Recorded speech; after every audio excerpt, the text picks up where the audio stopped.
बिस्मिल्लाहिर्रहमानिर्रहीम। Dear students, आज हम बात करने जा रहे हैं स्टडी इन हंगरी के बारे में और बहुत ही डिटेल में मैं बताऊंगा इसकी एलिजिबिलिटी क्या है, एडमिशन प्रोसेस क्या है, कितना एक्सपेंस आता है और वीज़ा प्रोसेसिंग जो है उसके लिए आपके रिक्वायर्ड डॉक्यूमेंट्स क्या होते हैं और कौन-कौन सी इंपॉर्टेंट चीज़ें हैं जिनको आपने एप्लीकेशन के वक्त जो है वो आपने उनका ख्याल रखना है।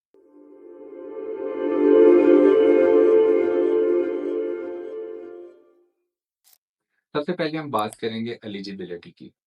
अगर आपने हंगरी में अप्लाई करना है स्टडी के लिए तो आपके जो मार्क्स हैं इंटरमीडिएट में वो 60 टू 70% होने चाहिए, मिनिमम 60%। और अगर आप मास्टर प्रोग्राम्स में अप्लाई करने जा रहे हैं तो आपके जो सीजीपीए है वो मिनिमम 2.6 से ऊपर होना चाहिए। कुछ फाउंडेशन प्रोग्राम्स भी अवेलेबल हैं यहाँ पर, अगर आपके मार्क्स इंटरमीडिएट में या कम हैं तो आप फाउंडेशन प्रोग्राम्स के थ्रू भी अप्लाई कर सकते हैं। सबसे इम्पोर्टेंट चीज़ ये है कि हंगरी में अप्लाई करने के लिए जो है आइल्स रिक्वायर्ड नहीं है, जिसकी वजह से ये मोस्ट फेवरेट कंट्री है बहुत से स्टूडेंट्स के लिए। और इसकी जगह आइल्स की जगह आपने इंग्लिश प्रोफिशिएंसी लेटर जो है वो प्रोवाइड करना होता है बेसिक डॉक्यूमेंट्स में to apply for the study visa. एक और इम्पोर्टेंट चीज़ ये है कि जो इसकी इनटेक है, वो मेनली तो सितंबर इनटेक होती है, कुछ प्रोग्राम्स फेब इनटेक में भी अवेलेबल हैं, लेकिन आपको वेल बिफोर टाइम अप्लाई करना पड़ता है ताकि आपका जो वीज़ा प्रोसेस है, एडमिशन प्रोसेस है, वो बड़ा स्मूथली और हैसल फ्री हो सके। प्रोग्राम्स की बात करें तो तकरीबन तमाम ही प्रोग्राम अवेलेबल हैं हंगरी में जो है, इसमें मेडिकल से रिलेटेड भी हैं, नॉन मेडिकल से भी रिलेटेड हैं। लेकिन मेडिकल में जो स्टूडेंट्स अप्लाई करना चाह रहे हैं वो इस बात को नोट कर लें कि उनके लिए जो है एंट्रेंस टेस्ट लाज़मी है। अगर आपने हंगरी में जो है वो किसी भी मेडिकल कोर्स में अप्लाई करना है, फॉर एग्ज़ाम्पल बीडीएस में आपने अप्लाई करना है, नर्सिंग में अप्लाई करना है, फार्मेसी में अप्लाई करना है, मेडिसिन में अप्लाई करना है, तो आपके मिनिमम मार्क्स जो हैं वो प्री मेडिकल में, इंटरमीडिएट में वो 70% होने चाहिए और आपका एक यूनिवर्सिटी जो है वो टेस्ट भी कंडक्ट करती है, जो कि बायोलॉजी, केमिस्ट्री और फिजिक्स में से एक चूज़ करना होता है और वो ये 45 मिनट्स का टेस्ट होता है, उसको क्लियर करना ज़रूरी है। उसके बाद आपका जो है एडमिशन प्रोसेस जो है वो कंप्लीट होता है। नॉन मेडिकल स्टूडेंट्स जो अप्लाई कर रहे होते हैं उनके लिए यूनिवर्सिटी जो है वो ये ऑनलाइन इंटरव्यू कंडक्ट करती हैं और डेफ़िनेटली आपकी जो बेसिक इंग्लिश कम्युनिकेशन स्किल है वो थोड़ा बेहतर होनी चाहिए।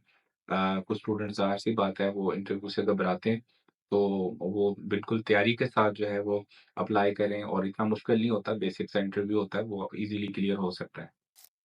हंगरी में स्टडी गैप भी एक्सेप्टेबल है। जो इंटरमीडिएट के स्टूडेंट्स हैं उनके लिए जो है वो 2 टू 3 इयर्स का स्टडी गैप जो है वो एक्सेप्टेबल है और जो मास्टर प्रोग्राम्स में अप्लाई कर रहे हैं वो 4 टू 5 इयर्स के स्टडी गैप के साथ भी अप्लाई कर सकते हैं। अब हम ट्यूशन फ़ी की बात कर लेते हैं। ट्यूशन फ़ी यूजुअली जो है ये ऑन एन एवरेज बात करें तो ये 6 टू 7,000 यूरोज़ जो है, ये पर ईयर इसकी ट्यूशन फ़ी है। इसमें अंडर ग्रेजुएट प्रोग्राम्स और मास्टर प्रोग्राम्स की ऑन एन एवरेज बात करें। कुछ बिज़नेस कोर्सेज़ हैं, वो कम ट्यूशन फ़ी में भी अवेलेबल हैं। Now if you talk about the bank statement जो कि सबसे इम्पोर्टेंट है, हंगरी के लिए अगर आप अप्लाई करना चाह रहे हैं तो well maintained bank statement minimum 3 months की मेंटेन्ड बैंक स्टेटमेंट आपको चाहिए होगी विद प्रूफ ऑफ फंड्स। और जो बैंक स्टेटमेंट है मिनिमम जो एक्सेप्टेबल है वो 3.5 मिलियन यानी 35 से 40 लाख की अगर स्टेटमेंट है तो बहुत अच्छा है, आपकी वीज़ा रेशो उसमें बहुत अच्छी आएगी। अगर हम टोटल एक्सपेंस कैलकुलेट करना चाहें हंगरी के लिए तो स्टार्ट से जो है एप्लीकेशन से काउंट करते हैं तो एप्लीकेशन फ़ी हर यूनिवर्सिटी की होती है। सो आपका 300 यूरोज़ टू 500 यूरोज़ उस पे एक्सपेंस आएगा, क्योंकि आपने 2-3 अगर यूनिवर्सिटीज़ में अप्लाई करते हो तो किसी की 100 यूरो फ़ी है, किसी की 140 यूरो फ़ी है, तो कम से कम 2 से 3 यूनिवर्सिटीज़ में एप्लीकेशन डालनी चाहिए ताकि आपको ऑफ़र लेटर मिल जाए। ऑफर लेटर के बाद जो है अगर आप मेडिकल में अप्लाई कर रहे हैं, मेडिकल के किसी भी कोर्स में, तो उसका एंट्री टेस्ट है। एंट्रेंस टेस्ट एग्ज़ाम की जो फ़ी है वो डायरेक्टली यूनिवर्सिटी को पे करना होती है। वो अप्रॉक्सिमेटली जो है वो 350 जो है वो यूरोज़ वो भी पे करना होती है। अगर आप नॉन मेडिकल में अप्लाई कर रहे हैं तो उसमें किसी किस्म का एंट्री टेस्ट नहीं है, तो वो भी फ़ी जो है वो उसमें से माइनस कर दें। Next is embassy fee. Embassy fee जो है इसकी 80 यूरो होती है और ट्यूशन फ़ी जैसे मैंने बताया 6 टू 7,000 यूरोज़ जो है ना ऑन एन एवरेज है। सो अगर हम टोटल एक्सपेंस कैलकुलेट करें, अगर आप हंगरी स्टडी वीज़ा प्रोसेस करते हैं, तो it is around about 20 to 25 lakh Pakistani rupees में जो है, इसका टोटल एक्सपेंस है for the first year. Other than air ticketing और वहाँ जाके जो हॉस्टल अकोमोडेशन वगैरह आपने करनी है।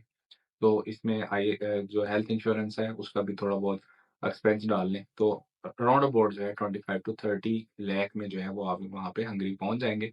हॉस्टल अकोमोडेशन के बाद बाकी आपका फूड एक्सपेंस जो है, वो ज़ाहिर है साथ-साथ चलता है। वीज़ा प्रोसेसिंग की बात करें तो हंगरी एम्बेसी इस्लामाबाद जो है बड़ा ईज़िली जो है उसकी अपॉइंटमेंट भी अवेलेबल हैं। सबसे पहले जो है वो आपका जो स्टेटमेंट ऑफ पर्पज़ है वो बहुत ही ज़बरदस्त होना चाहिए। उसमें आपने बड़ा क्लैरिटी के साथ मेंशन किया हो कि आपने जो कोर्स चूज़ किया है वो क्यों किया है, आपने हंगरी ही क्यों चूज़ किया अदर दैन जर्मनी और जो है रोमेनिया है या अदर दैन कंट्री कंपैरिज़न में। तो उसमें आपने कंप्लीट डिटेल के साथ मेंशन करना है। समटाइम्स जो है हंगरी एम्बेसी जो है वो इसका इंटरव्यू भी कंडक्ट कर कर सकती है, लेकिन वो इतना ज़्यादा डिफ़िकल्ट नहीं होता और सम टाइम वो छोटा-मोटा टेस्ट भी लेते हैं, वो मैथ बेस्ड कुछ क्वेश्चंस होते हैं ये कन्फर्म करने के लिए कि आप वाक़या ही जेन्युइन स्टूडेंट हैं या नहीं। अब बात कर लेते हैं यूनिवर्सिटीज़ के बारे में कि कौन-कौन सी ऑप्शंस आपके पास अवेलेबल हैं। इसमें सबसे जो पॉपुलर यूनिवर्सिटी है, वो यूनिवर्सिटी ऑफ डेविसन है। उसके अलावा जो है बुडापेस्ट बिज़नेस यूनिवर्सिटी है, बुडापेस्ट मेट्रोपॉलिटन यूनिवर्सिटी है, इंटरनेशनल बिज़नेस स्कूल है आईबीएस के नाम से, ये भी बड़ा पॉपुलर है और वेक्टरले बिज़नेस स्कूल भी ऑप्शन में अवेलेबल है। सो इन यूनिवर्सिटीज़ में आप अप्लाई कर सकते हो as a international student. Okay जी, आज की वीडियो को हम कंक्लूड कर लेते हैं। वो स्टूडेंट जो पैशनेट हैं यूरोप में सेटल होने के लिए, Hungary is the best road to settle. वहाँ पर स्टडी कंप्लीट करने के बाद जो है आपके पास नंबर ऑफ ऑप्शंस अवेलेबल हैं जॉब की, वर्क की और वहाँ सेटल होने के लिए, क्योंकि एक शेंजन ज़ोन में कंट्री है। सो आप जो है जर्मनी में, नीदरलैंड्स में, स्पेन में, रोमेनिया में कहीं भी सेटल हो सकते हैं। अगर आप अप्लाई करना चाह रहे हैं तो you must have to apply well before time, क्योंकि लिमिटेड सीट्स होती हैं हंगरी में। सो इसलिए आपको जल्दी अप्लाई करना चाहिए ताकि अपनी आप स्लॉट जो है आप रिजर्व करवा सकें। अगर आप हमसे प्रोसेस करवाना चाह रहे हैं तो डिस्क्रिप्शन में गिवन लिंक के ऊपर क्लिक करके एप्लीकेशन फॉर्म फिल कर सकते हैं, हमारी टीम आपसे राब्ता कर लेगी। अगर आप डायरेक्टली मुझसे मिलना चाह रहे हैं तो आप गिवन नंबर्स के ऊपर कॉन्टैक्ट करके अपॉइंटमेंट भी बुक कर सकते हैं। अपना बहुत ज़्यादा ख्याल रखिएगा। Thank you so much. अल्लाह हाफ़िज़।